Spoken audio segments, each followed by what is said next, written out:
So you get that call from the fertility clinic. The numbers are in, but they just don't make any sense. In this explainer, we're going to decode the super complex world of fertility, everything from confusing IVF results to medication choices. Our goal here is to give you the key questions to ask so you can walk into your doctor's office feeling way more confident. Let's get started. We've broken this whole thing down into 3 parts. First up, we'll decode an IVF cycle when the numbers just don't seem to add up. Then, we're going to look at how stuff like common medications and your metabolic health fit into the puzzle. And finally, we'll dig into why a personalized plan is absolutely essential for success. Okay, so let's kick things off with a scenario that is unfortunately just so common. You've gone through an entire IVF cycle, you're emotionally and financially all in, and the results, they just leave you scratching your head. This question, right here, it gets straight to the heart of all that anxiety and confusion. You see this huge number, 19 eggs, and you feel this rush of hope. But then the next number, only 4 fertilized. It just feels like a gut punch, and it's the why that is so hard to wrap your head around. So let's look at the details here. We've got a 30-year-old with PCOS, which, usually means a pretty high egg count. She's also using donor sperm, which a lot of people assume is basically a guaranteed win. So with 19 eggs retrieved, what on earth could explain such a low fertilization rate? All right, this is where you start playing detective. Here are the key questions you gotta ask. First, egg maturity. With PCOS, there's this risk of something called OHSS, and that can make doctors trigger ovulation a bit early. Well, that can lead to immature eggs that just can't be fertilized. Second, how did they do it? Was it conventional IVF or was it ICSI, where they inject a single sperm right into the egg? And third, the sperm itself. Even proven donor sperm, believe it or not, isn't always a sure thing. And that brings us to a really crucial tool for you as a patient. It's called the WTF, or What the Fertilization Appointment. Think of this as a dedicated follow-up to just break down every single piece of data from your cycle. It's not about playing the blame game, it's about finding places where you can improve next time.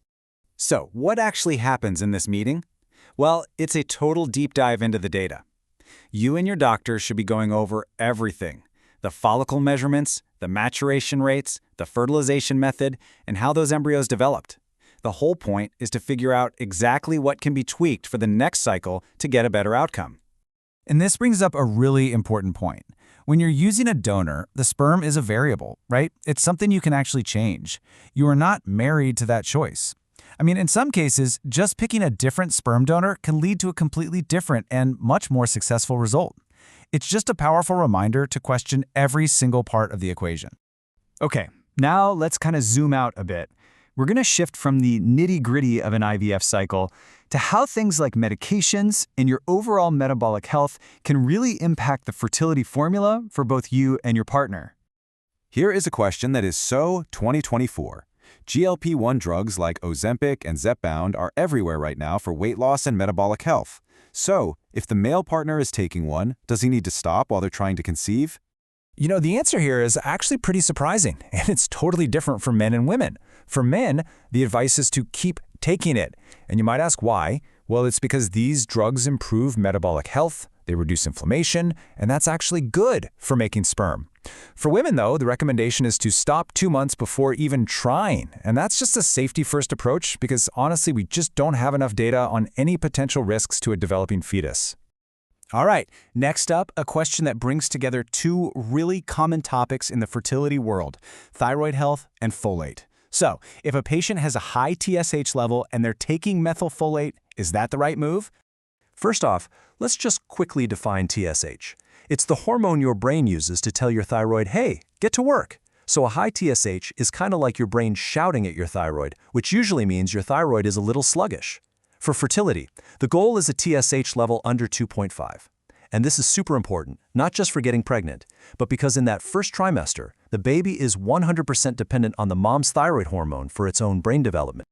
And now for the great folate debate. Here's the bottom line, plain and simple. Standard folic acid is the only form that is scientifically proven to prevent serious neural tube defects. Now, lots of people take methylated folate, but we just don't have that same solid evidence for it. So what's the safest bet? Take a prenatal that has at least 400 micrograms of standard folic acid, even if it also has methylfolate in it. This brings us perfectly to our final section.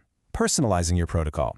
I mean, if there's one major theme in fertility treatment, it's that what works for one person might totally not work for another. There is no magic one-size-fits-all formula. It just doesn't exist.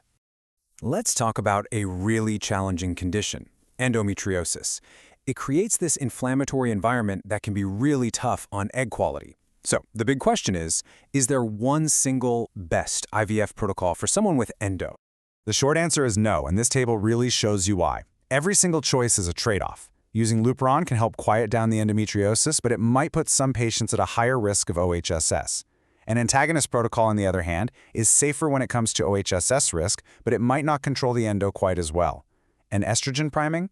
It can help the follicles grow together, but it can also trigger a really painful endometriosis flare-up.